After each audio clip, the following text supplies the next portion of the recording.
Hey, what's up, my people? John Middlekauff, new YouTube channel. What I need you to do, subscribe, like the video, leave a comment, share with your friends. Appreciate everyone that has. It's the podcast, 3 and Out. You can listen wherever you listen to podcasts. Apple, Spotify. We got you covered. Also, thevolume.com. We got merch right here. FlexFit hat. Go to thevolume.com. Get yourself a 3 and Out hat. Okay, big news out of Detroit. Ben Johnson, not going to be the Commanders coach because he's returning as an offensive coordinator. We will dive into that, and I think that reflects a couple thoughts I have on Dan Campbell, as well as the Pittsburgh Steelers name Arthur Smith, who was just fired from the Atlanta Falcons, as their offensive coordinator, why this was a very, very important hire for Tomlin. And then we'll just fly around the NFL. My guy Brandon Staley interviewing with Sean McVay, which is kind of weird given that he has already been their defensive coordinator in the past. But, you know, listen, your brand gets diminished a little bit. I need to re-interview you, my man. So we'll dive into some other things going on around the National Football League. But first, can I tell you about my friends, my partners, and just an app that I use all the time? Where's my smartphone? Right here. Here's what I need you to do. I need you to grab your smartphone, grab your iPad, and go to your app store and find this app called Gametime. They are the official ticketing app of this podcast. I have this event going on right down the street from my house. Door to door, it's about 5 minutes. I'm actually playing there tomorrow. It's called Waste Management. They call it one of the greatest parties in America. And if you're coming to this area, if you want to come, you want to do something next weekend, you're not going to make the Super Bowl. Ticket price, the average ticket price is $10,000. You want to go to Waste Management. You want to go to any event like that. They got you covered. What you do is you download the Gametime app. You just type in the event. You type in where you live, the venue, and you just see what's happening around your neck of the woods. And when you go, God, I want to go to that game, or I want to go to that concert, or I want to go to that event, you buy a pair of tickets. And when you do, you type in John. John. That's my name, John. And you get $20 off. So I'm saving you $20. I don't need a thank you. I don't need a hug. I don't even need a fist pound. You don't even need to shoot me a DM, even though I enjoy it when you do. Just use the promo code John when you buy your first pair of tickets on the Gametime app. And yeah, we swear by them. Ben Johnson returns to the Detroit Lions. I had heard last year that Ben Johnson, when he had interviewed with the Carolina Panthers and ultimately turned down David Tepper, it wasn't as much what many on the outside thought of David Tepper's a madman. He didn't want to work for them. One thing I was told by someone in the NFL was that Ben Johnson wasn't quite sure of himself as a head coach. Almost like he didn't feel ready. This is not a 50-year-old guy. At the time, he was 36 years old and felt like he needed a little more seasoning. Remember, not everyone in their mid to late 30s is Kyle Shanahan, who'd been trained to be a head coach for 15 years and been an offensive coordinator for 10. Or Mike Tomlin, who has bravado and cockiness and balls just the size of watermelons, right? Some guys aren't as sure of themselves at certain ages. And I don't think it's that crazy for just on the surface for a guy 36, 37 to go, I don't feel that quite ready. And the news of Ben Johnson returning, and Adam Schefter put out that one thing that intimidated owners, that I wouldn't even say turned them off, but was a point of contention for dealing with Ben Johnson, was the price that he wanted. And reports from like a month ago that ultimately his agent pushed back on, which is the same guy that represents Mike McDaniel, LaFleur, Kyle, McVay, that the report was he wanted $15 million a year. Well, think about it this way. If you're 36, 37 years old, and you know you got a bright future ahead, and you love working somewhere, you love it, and money's not an issue. Ben Johnson is making $2.5, $3, $4 million. So he is rich. Now, not head coach rich, but he's rich. He doesn't have to worry about buying homes, buying cars, going on vacation. He has enough disposable income that he is easily in the top 1% of the top, he's probably in the top 10% of the top 1%. Like, he makes a lot of money, especially for W-2 employees. right? There ain't many W-2 employees making seven figures. He's one of them. And you get to the spot where you go, wait, I really like what I'm doing. I feel very comfortable of the future in what I'm doing. And I'm not quite confident enough in myself to do what these people want me to do. So you throw out a number of like, well, ultimately I would do it if you paid me 5 years, $75 million, because there comes a point for all of us that it doesn't make sense not to do it. If you love your job, let's put it in normal people numbers, right? Obviously, the average American salary is like 60 grand. Let's say you're doing pretty well right now. You're 38 years old and you're making $200,000. You love where you work. You respect who you work for. You think there's upside with the company to make more money. Maybe your bonus structure, you're going to do pretty well financially. But this other company is sniffing around you and they want to promote you and give you a bigger position. Well, it gets very difficult if they offered you $3 million, right? You would owe it to your family. You would owe it to everyone. They named you the CEO of their company. But if they're offering you $700,000-$800,000 and you have belief in yourself that money's not going to be an issue moving forward, not necessarily the salary you make, but just your ability to make more money. This money is not going to change the course of your life, right? Because you're already doing pretty well and your wife has a good job. It's easy to say no. And you can throw out a number that, hey, listen, you're offering me 700 grand. I make 250 right now.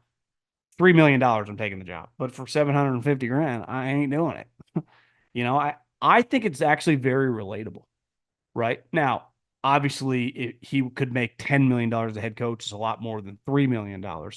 But he knows he's going to be able to be a head coach next year. That's part of it. Think how many players in free agency that are a part of good teams, 49ers, the Chiefs, the Ravens, like part of really good teams, good organizations, who become a free agent, don't want to leave. They would love to stay.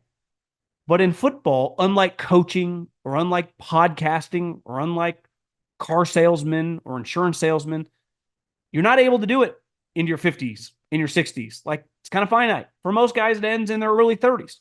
So if I'm making $3 million for the Eagles or the Ravens and the Carolina Panthers offer me $8 million or $7 million, I have no choice. I have to take it. Even though I love playing for the Eagles, I know we're going to be good. I got to go to the Carolina Panthers. I have absolutely no choice. Mike McGlinchey last year with the San Francisco 49ers would have loved to stay with the San Francisco 49ers. He did not want to leave. 49ers were never going to pay him. And then all of a sudden Denver goes, here's $50 million. He has no choice. He has to take the money. So with coaching, your career, Ben Johnson's 37 years old. Belichick and Saban were coaching into their early 70s. So it's like, hypothetically, he could have 35 years left of coaching. And let's face it, people now in their late 30s, I fall under that category, we're way more healthy and approach life a lot different than the older generation.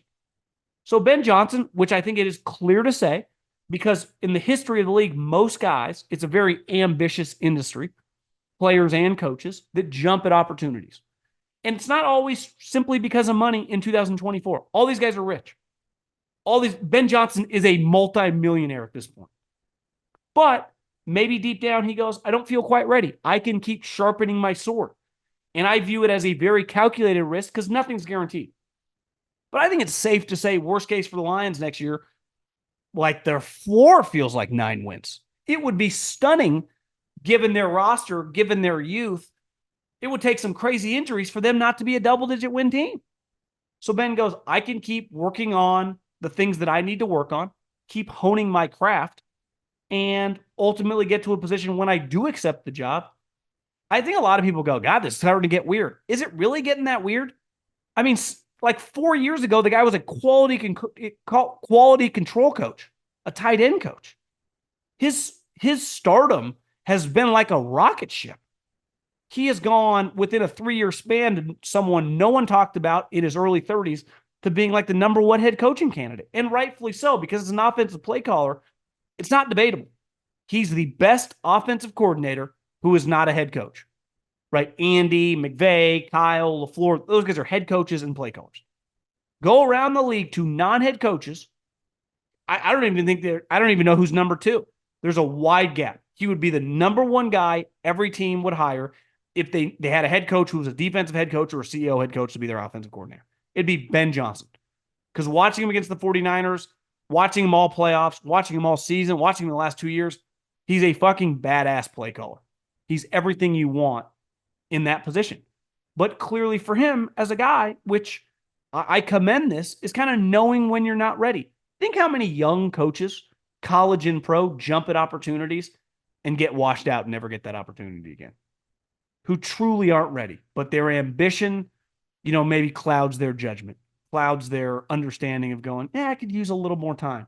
I could ask the guy I'm working for to give me a little more on my plate. Now, I also understand a lot of people, specifically men, because that's what there are in this industry, take these jobs as much for money. It's obviously a lot, but they want to be the boss. They don't want to make suggestions anymore. They want to make decisions. There's a long rectangular table in all these meeting rooms, all around the league and all over college football. They're long. They fit, I don't even know how many people. Let's say 25, 30 people. You sit at the front and everyone looks at you. Even when you're these highly paid offensive and defensive coordinators, you sit on the sides. So there is something to being a decision maker, a guy that knows how to pull the trigger. But when you look at Jim Harbaugh, who just accepted the head coach of the Chargers, do you know where he learned to hone his skill? At the University of San Diego, which I don't even know how many scholarships they have, but it's not 85. And then he went to Stanford. That was a running joke. So he got to sharpen his sword before he even got to the 49ers with about 8 years of experience at levels, especially the first 4 or 5, no one was even paying attention to. And I'm a huge believer in this. There is nothing like experience. You can't overcome that. And in football, now with the money on the line, if you are not ready, and just because you're a good play caller, once you become the head coach, when your starting linebacker gets a DUI, when your defensive coordinator's wife gets sick and he has to go on a leave of absence, when your general manager's in a bad mood and you're fighting with him, when your owner is all over your ass about some highly paid guy who's not playing well, you have to deal with that. When you're the offensive coordinator, you do not. Those phone calls don't come to you. They go to the head guys, the GM and the head coach. The offensive coordinator, if you can get to a spot like Ben Johnson or some of these great defensive coordinators, they pay you $3-4 million. And your only responsibility, literally, is to coach football professionally. It's the only thing you have to worry about on a daily basis. Your family and football. As the head coach, you are dealing with so much administrative stuff that is not football. Even Ron Rivera said it like the last 5 weeks when he became the defensive coordinator, even though it was pretty ugly. It was kind of refreshing to just get back to ball. And that's what you get to do nonstop when you're a coordinator. When you're the head coach, you deal with everything. Scouts, GM, ticket people, owner, coordinators, players issues, players' families, trainers, equipment people. It's all on your plate. And I don't know Ben Johnson, never met the guy. But I think it's pretty clear he believes he's not ready, and most guys do not have the balls to turn these jobs down. They jump at him, and then they're right back sitting in that seat 3 years later. And I do wonder if one of the reasons he feels very comfortable, I watched some of Dan Campbell's press conference. We talked about this yesterday, but there was part of it that I didn't hear. It was at the end. He's not wrong when he talked about when he's kicking field goals, that's what we do. That's very authentic. That is true. That's what they do. I disagree with it, but he's been doing it all season, so they continue to do it now. Time and the place, we can argue till we're blue in the face, but I understand why he does that because that's what he does. But he said something toward the end of the game when they had to call the timeout when they were down 10 points and they're trying to, score really fast, to either kick an onside kick or kick it deep, and they have 3 timeouts, which as a CEO head coach, your job is to manage the game. So having 3 timeouts under 2 minutes is a good thing. Hell, I watched Sean McVay like 3 or 4 times this year. Get to the end of the game, he's got 1 timeout. Dan Campbell has all his timeouts. And Dan said that I said over the headset, I told Ben Johnson. He didn't say it exactly like this, but he said, I said run the ball. Look, it's the easy thing to do is to throw it. Probably should have been the right thing. But for me, I wanted to run it. I thought we would just pop it. We had just 2 minute all the way down the field throwing the football, and they were in a 4-down front, and I believe we'd walk right in, and we missed a block, and so then I got to use a timeout. So hindsight, throw it 4 times, but I believed in that moment it was going to be a walk and run, and it didn't work out. So I gambled and lost. And I thought to myself, how many coaches in the NFL would admit that to the media, which is to us, the public? Listen, I think Kyle Shanahan is a big-time head coach. Not in a million years would Kyle Shanahan have said, I gambled and I lost. I screwed up. He never says that. He refused to ever say that he regretted or it was a mistake to make the play call that cost Purdy his right elbow, which was, if you would obviously say, I wish I could have called another play in hindsight, but he's not going to say that. It's just not the way he's wired. Belichick. These guys aren't wired to do that. There is an authenticity to Dan Campbell that really resonates with me. I said yesterday, and I've been saying for my entire career of talking for a living, I just have nothing in common with like people that are very political. And I don't mean in politics. I just mean that's the kind of the way, like always networking, always doing that. There's a fraudulent aspect for me. And maybe that's something I struggle with. I could be a better quote unquote networker or whatever. But I just think there are so many phonies and fakes out there. And even in football, it's not always the head coach, assistants too. There are just so many frauds. And I do think that Dan Campbell is a very authentic person. And clearly he's good to work for. Because Ben Johnson now has had multiple opportunities to leave and go somewhere else, strike where the iron's hot. And he stayed loyal to this guy. So for as shitty as that was the other night, and listen, if you're a Detroit Lions fan, it was bad. That's a rough loss. It just, I don't know, cost you a Super Bowl appearance. Today was a pretty good day. To get to retain Ben Johnson. And, I would say, I think it's fair to say the 49ers are going to be, the favorite to win the NFC again next year. You could put the Detroit Lions at number 2. You really could. And I think if they're not number 2, that's pretty good value because they got a young ascending squad with a really, really good coaching staff. DraftKings, the leader in fantasy sports, just dropped a brand new fantasy app, Pick Six. Pick Six is the newest way for you to get in on fantasy football action with DraftKings. Just pick between 2 and 6 NFL players and choose if they're going to have more or less of a stat. For example, will a player have more or less than 100 rushing yards?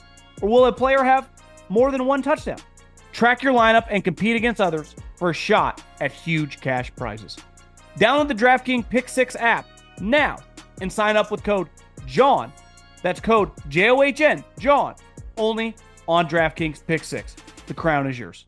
When you're a defensive head coach or a CEO head coach that's not an offensive guy, your offensive coordinator is so vital to you because, like, think about Mike Tomlin, right? Defensive guy, CEO head coach, great motivator. But, like, he's not coaching footwork with the quarterback. He's not coaching reads with the quarterback. That's just not what he's going to. Neither is John Harbaugh. Neither are any of those type guys. Neither is Pete Carroll. They don't have the capability of doing that. As crazy as that sounds, I know a lot of people are like, what do you mean they don't understand? They just don't. I don't know any other way to say it is like they're not coaching the quarterback. One, there is a small percentage of human beings that are good at coaching the quarterback, clearly. And the defensive guys, they just fundamentally view football differently than those guys. So whoever your offensive coordinator is, you are very dependent on that guy.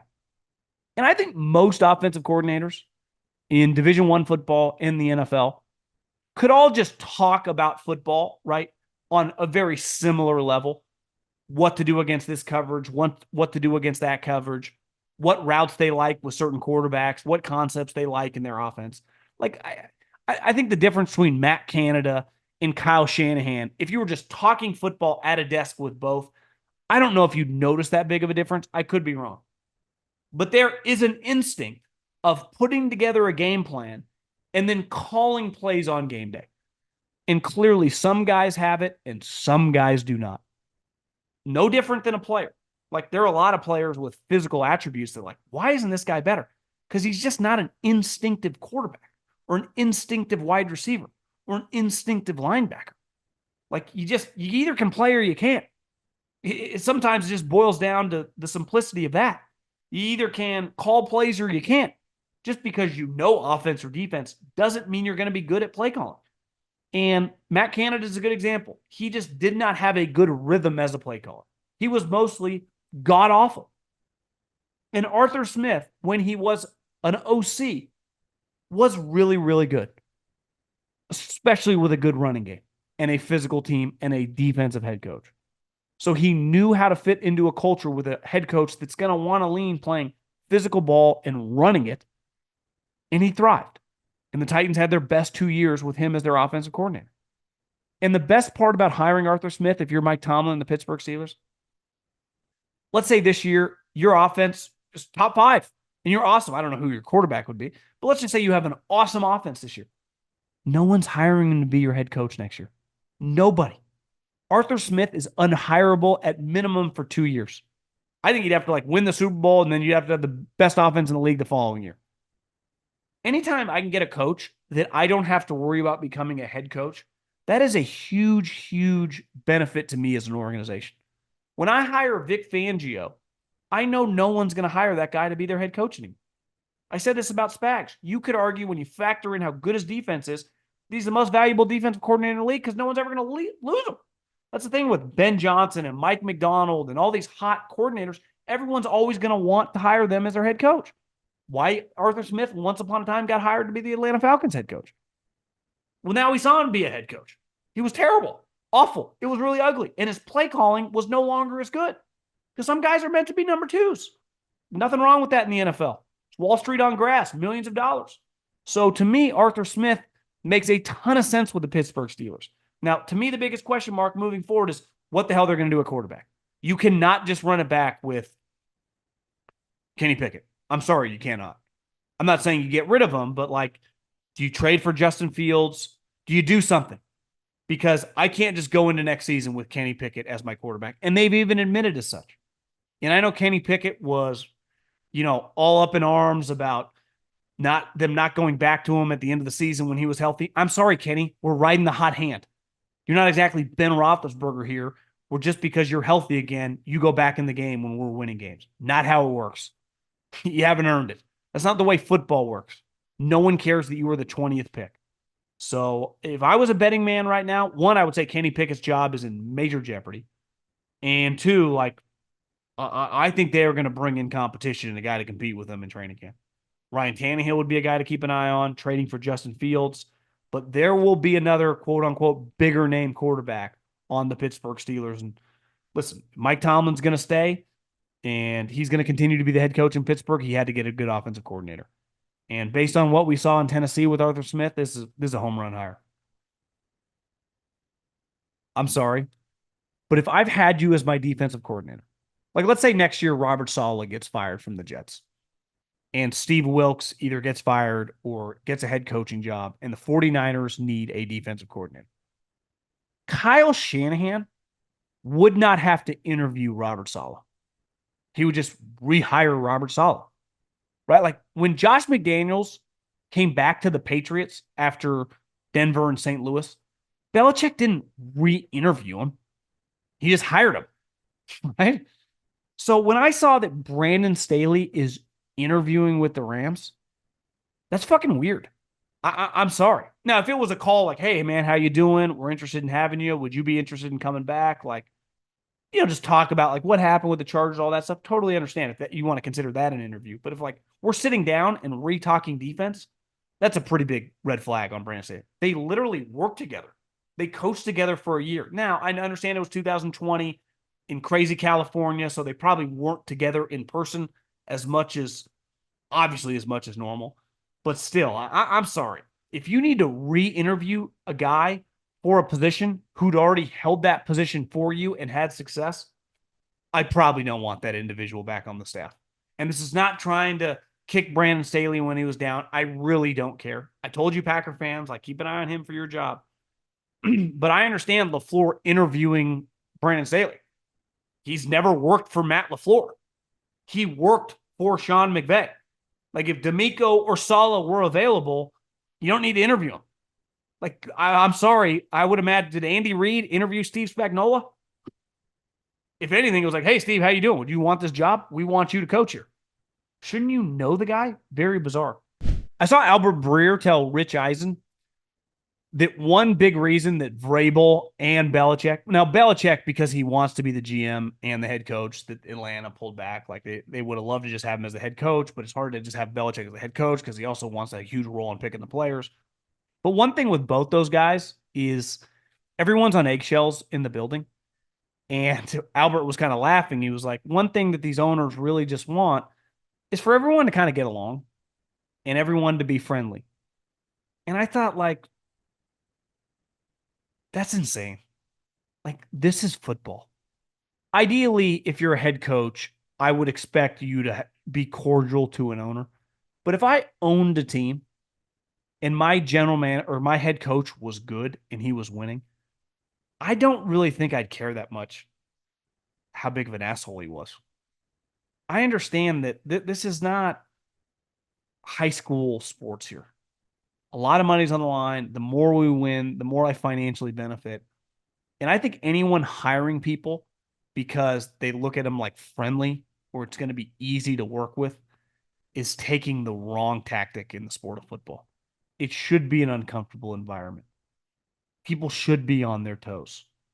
I'm sorry, not everyone needs to be miserable 24/7, but I think you better be very careful about worrying about that because I think Mike Vrabel is a really good head coach. And I'm sorry he's not Mr. Happy-go-lucky smiley guy all the time. I just can't imagine owning a team and having that bother me that much. Now, maybe it's because I saw firsthand Jim Harbaugh with the 49ers made people uncomfortable. But all he was doing was winning. And then when they fired him, they wanted someone who was just positive and would listen. And that's a huge reason. The owner wants someone that's going to listen to them. And they hired Jim Tomsula. And the building borderline burnt to the ground. So when you're so worried about everyone's feelings, you're usually consumed with the wrong thing in this profession. So I don't disagree with him because I think he's right. Because if Mike Vrabel had a rep of like, oh, gets along with everyone likes him, he would have been hired immediately. Listen, he's not going to ask me, but I'd tell Adam Peters, you're crazy if you're not talking to Mike Vrabel. I think like I would be all over him. If I was John Schneider in Seattle, he'd be my hire. But maybe they're scared he won't listen to him, which is understandable. But if I'm the owner, like, get me the best coach and then figure it out from there. Other than that, there's a lot of random guys interviewing and taking offensive and defensive coordinator jobs. And it just got me thinking today. Like I saw Jeff Idzik's kid is going to Panthers to be the offensive coordinator. And a bunch of guys just bounce around. In 2 years, half these guys are all going to get run out of town. Like you really have two options the moment you become an offensive coordinator. You either are going to be a future head coaching candidate and people are going to be interviewing you to be a head coach in 2 or 3 years, or you're getting run out of town and it's going to be ugly. There is no middle ground as an offensive coordinator. Defensive coordinator, guys can stay a little longer, right? If they're a little older or not interviewing, whatever. But as an offensive coordinator, there's two options. Within 24 months, you either are going to have a lot of positive buzz about you or they're driving your ass to the airport. You are either doing Zoom initial interviews with owners and GMs or you are fired. And I remember an offensive coordinator told me this years ago. He said, when you get the opportunity to be an OC as a position coach, you are obligated to take the job. Because I remember asking him, like, why would you want this job? Why wouldn't you just go be, a quarterback coach somewhere? And he's like, because once you're in the cycle, you're just in it. And financially, you go from, $500,000-600,000 to $2 million. And then you're just viewed as an offensive coordinator at minimum for a couple jobs, even if you get run out of town after the first one. So it changes the course of your career. You can get pigeonholed as a position coach and never get a shot. That's why once you become a defensive or offensive coordinator, even if it goes poorly, you typically get a second chance. And then if it goes well, you become a head coach. You are so close to just doing what a lot of these guys' dreams are, besides Ben Johnson, being a head coach as quickly as possible. So it's just something to keep an eye on, all the coaches flying around and interviewing and hired left and right, because most of them are not going to go well.